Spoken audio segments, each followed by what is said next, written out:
తాకట్లో ఉన్న మీ బంగారాన్ని విడిపించి ఆ రోజు ఆన్లైన్ రేటుకి కొంటాం. Sharma gold company. ఇక్కడ ఆర్గానిక్ ఫార్మింగ్ వచ్చే వాళ్ళకి కానీ వద్దాం అనుకున్న వాళ్ళకి కానీ ఇక్కడ ఎర్నింగ్ అండ్ సేవ్ చేసుకోవడం అనేది, ఎర్నింగ్ వేరు, సేవ్ చేసుకోవడం. ఎర్న్ చేసింది సేవ్ చేసుకోగలమా లేదా? కెన్ యూ గ్రో ఇక్కడ?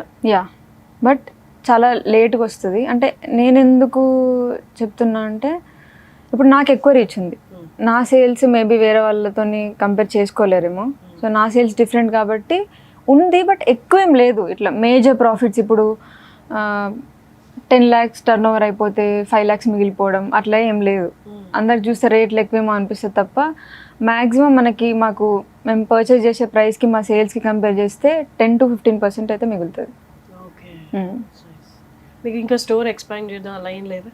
ఉంది, బట్ యా ఉంది, బట్ అదే ఆలోచిస్తున్నా. నాకేమో అట్లా ఓపెన్ ప్లేస్లో స్టోర్ కట్టిన అదంతా ఎందుకో చాలా ఇష్టం.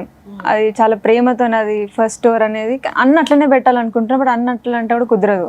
అందరు మనకు ల్యాండ్ లీజ్కి ఇవ్వరు. బట్ పెడతా ఒక నెక్స్ట్ ఇయర్ లోపు ఒక 2 stores అన్న అనుకుంటున్నా. కొన్ని రోజులు ఒక పార్ట్నర్తో కలిసి బ్యాలెన్స్ చేశారు మొత్తం వర్క్. సడన్ గా పార్ట్నర్ లేరు, ఆ వెళ్తే తెలిసిందా? తెలియదు. యూ క్యారీడ్ అవుట్ వర్క్ తో క్యారీ. స్టాఫ్ ఉన్నారు, నాకు చాలా మంచి స్టాఫ్ ఉన్నారు. నాకు ఇన్ఫ్యాక్ట్ ఆ ఇష్యూ జరిగినప్పుడు నాకు డబ్బులు లేకుండే కంపెనీలో. అప్పుడు బేసిక్ చిన్న కంపెనీ, అది చిన్న స్టార్ట్ చేసినాం స్టోర్ అనేది. దాంట్లో లేదు, స్టోర్ స్టార్ట్ చేసి 2 months అయింది అంతే. అప్పుడు ఆన్లైన్ ఉండే, స్టోర్ స్టార్ట్ చేసి 2 months అయింది. ఆగస్ట్లో ఓపెన్ చేసినాం, నవంబర్ డిసెంబర్ కల్లా ఇది స్టార్ట్ అయింది. సో ప్రాఫిట్స్ ఏం లేవు, అట్లని డబ్బులు కూడా ఏం ఎక్కువ అవసరం లేదు. సో శాలరీస్ ఇవ్వలేకపోయినా అదొకటి చెప్పిన వాళ్ళకి, ఇట్లా ఏమో నాకు ఏమవుతుందో అర్థమవుతలేదు. బట్ అప్పుడు 6-7 members ఉంటారు. ఇవ్వలేనేమో అంటే, లేదక్క మీరు ఫస్ట్ మీరు స్ట్రాంగ్ అవ్వండి, మీరు మంచిగా అవ్వండి, మీ మీద మీరు వర్క్ చేయండి, మేము 1-2 months అయినా పని చేస్తాము, జస్ట్ బేసిక్ కొంచెం ఇవ్వండి జాలి ఖర్చులకి అని అన్నారు. సో అప్పటి నుంచి నేను ఇంకా స్ట్రాంగ్ అయ్యి ఇంకా మంచిగా వర్క్ చేయాలి. లేదు ఇట్లా ఇప్పుడు అట్లా కుమిలిపోయి ఉంటుంటే దాంట్లోకే వెళ్ళిపోతాం ఇంకా లోపలికి. So I came out. What is your opinion on marriage now? మంచిగా ఉంటుంది, మంచి ఏమో ఇప్పుడు చెప్తే అన్ని మళ్ళీ లింక్ చేసుకుంటారు, అన్నిటికి ఇంటర్లింక్ అయ్యేది. వదిలేయండి, ఇప్పుడు కొన్ని లక్షల మంది ఇంటర్వ్యూ చేస్తారు, ప్రతి మైండ్ సెట్ ఒక్కొక్కలా వర్క్ అవుతుంది. మీరు వాళ్ళ సంగతి వదిలేండి, మీ సంగతి చెప్పండి. మంచి లైఫ్ పార్ట్నర్ దొరికి ఒకరికొకరు అర్థం చేసుకొని ఉంటే డెఫినెట్గా I love being in that relation అనమాట. మ్యారేజ్, కిడ్స్ ఇదంతా నేను ఒక హోమ్లీ పర్సన్నే. So I respect marriage, but right person దొరికితే డెఫినెట్గా బాగుంటుంది. What was your parents opinion well breaking up? నీ ఇష్టం అన్నారు. ఇంతే ఓపెన్ గా ఉన్నారు. నార్మల్ గా మనుషులతో కలవరు, ఒకసారి కలిస్తే ఇంకంతే, అదే మీ ఫ్యామిలీ, అదే సర్కిల్ తీసుకు ఆ సర్కిల్లోకి వెళ్ళారు. బయటికి రావడం కూడా మీకు చాలా కష్టం. సో ఇప్పుడు మ్యారేజ్ మీద are you seeing someone now? At side పనికే అసలు టైం పడుతుంది. ఇంకో ఇది విరిగింది అతుక్కోవడానికి ఇంకో 4-5 years. పెయిన్ కాదు, బట్ అది అదే ఆ ఇన్నోసెన్స్, ఆ చైల్డిష్నెస్ పోయి ఏదో మెచ్యూర్డ్గా ఒక ఆంటీ ఫీల్స్ వస్తుంది. అది పోయినప్పుడు చేసుకుంటాం మళ్ళీ. ప్రపోజ్ ఆఫ్టర్ మ్యారేజ్ తర్వాత అదే కదా, ఎవరు మనని ఇంకా చూడట్లేదు, చూడరు. అంటే మెసేజెస్ వస్తూ ఉంటాయి, విల్ యూ మ్యారీ మీ అది ఇదని, బట్ డైరెక్ట్ ఎవరు ప్రపోజ్. ఇంట్లో వాళ్ళు ఏమంటున్నారు? నెక్స్ట్ మ్యారేజ్ గురించి మాట్లాడుతున్నారు? ఏం లేదు అసలు.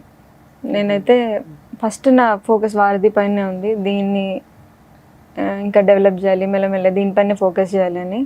నేను ఇది లాంగ్ టర్మ్ గోల్ లా చూస్తున్నా. నా 60 years వచ్చినా 70 years వచ్చినా నాకు వారధి ఒకటే. ఇంకా దీంట్లోనే నేను మెల్లగా గ్రో అవుతా, దీంట్లోనే ఎక్స్పీరియన్స్ తెచ్చుకుంటా అని. సో నేను నెక్స్ట్ అడిగిపోయే క్వశ్చన్, మీకు కంఫర్ట్ లేకపోతే you can say no, but బయట జరుగుతుంది నేను అడుగుతాను. నేను కూడా కొంచెం డిస్కంఫర్ట్తోనే అడుగుతున్నాను. ది పర్సన్ వంశీ ఎవరైతే ఉన్నారో, మీ తర్వాత ఒక అమ్మాయితో ఇంటర్వ్యూస్, రీల్స్ అంటారా, రీల్స్ షార్ట్స్ చేశారు. ఇప్పుడు అమ్మాయి వెళ్ళిపోయింది, ఇంకొక అమ్మాయి ఎవరో వచ్చారు. ఇట్లా అమ్మాయిలు వెళ్ళిపోయి అమ్మాయిలు రావడం తర్వాత అండ్ ఆ రీల్స్ కూడా డిలీట్ చేయడం చేసిన తర్వాత జనాలందరికీ ఒక కైండ్ ఆఫ్ ఒపీనియన్ వచ్చింది. ఏంటంటే, ఏంటి అబ్బాయి స్టెబిలిటీ లేదా, అసలు ఆ అమ్మాయిలు ఎవరు, అమ్మాయిలు ఎందుకు వస్తున్నారు, వాళ్ళ ఎంప్లాయీ అంటే ఆ సమాధానం చెప్పట్లేదు, పార్ట్నరా అంటే సమాధానం చెప్పట్లేదు. ఇవేమీ కాకుండా వాళ్ళు వచ్చి ప్రమోట్ ఎందుకు చేస్తున్నారు, వాళ్ళు ఎందుకు ఇంత క్లోజ్గా ఉంటున్నారు, వాట్ ఈస్ దేర్ అన్నది అందరికి వచ్చే doubt. What did you feel after breakup? ఇమీడియట్గా 1 monthలో ఇంకొక అమ్మాయి రావడం, ఇన్ని రీల్స్ చేయడం, తర్వాత అమ్మాయి వెళ్ళిపోయిన తర్వాత ఒక 4-5 daysలో ఇంకొక అమ్మాయి వచ్చింది. మీకు ఏమనిపించింది? ఏం అనిపించలే యాక్చువల్లీ. నేనేం అలా జరుగుతుందని ఎక్స్పెక్ట్ చేశారా? మీరు వెళ్ళిపోయిన తర్వాత ఇమీడియట్గా ఇంకొకళ్ళు వస్తారు అని ఎక్స్పెక్ట్ కూడా చేయలేదు, బట్ పట్టించుకోవట్లేదు కూడా నేను అసలు. మీరు క్యారీ చేసినంత ఫీల్ తను క్యారీ అయ్యి ఉంటుంది అనుకుంటున్నారా? బ్రేక్ అయిన తర్వాత maybe he take some time to get in to another relationship అని ఏమైనా అనిపించిందా? అసలు ఆ చాప్టరే క్లోజ్ చేసేసాను నేను. ఇంకా నేను తను ఒక క్వశ్చన్ అడిగాను నా ఇంటర్వ్యూలో. ఎంత కాదన్నా అమ్మాయిని ప్రేమించారు, మీరే అమ్మాయిని ఒప్పించారు, పెళ్లి చేసుకున్నారు, ఆ పెయిన్ అయితే ఉంటుంది కదా, విడిపోయిన తర్వాత ప్రేమించారు, 2 రోజులు కలిసి ఉన్నారు, ఆ మెమరీస్ అవన్నీ ఇట్లా చిటికేసినట్టు పోవు కదా, ఆ పెయిన్ మీరు క్యారీ చేయట్లేదా అని అడిగాను. సేమ్ క్వశ్చన్ మిమ్మల్ని అడుగుతుంది. ఆ మెమరీస్ అనేవి పెయిన్ఫుల్గా లేవా? అంటే ఉంటాయి డెఫినెట్గా బ్రేకప్ అయినప్పుడు, బట్ నాకు వేరే చాలా ఆప్షన్స్ ఉన్నాయి. వర్క్ ఇదంతా దాన్ని డీవియేట్ అవ్వడానికి, తుడిపేయడానికి. డిపెండ్ అయిన వాళ్ళు. Yeah.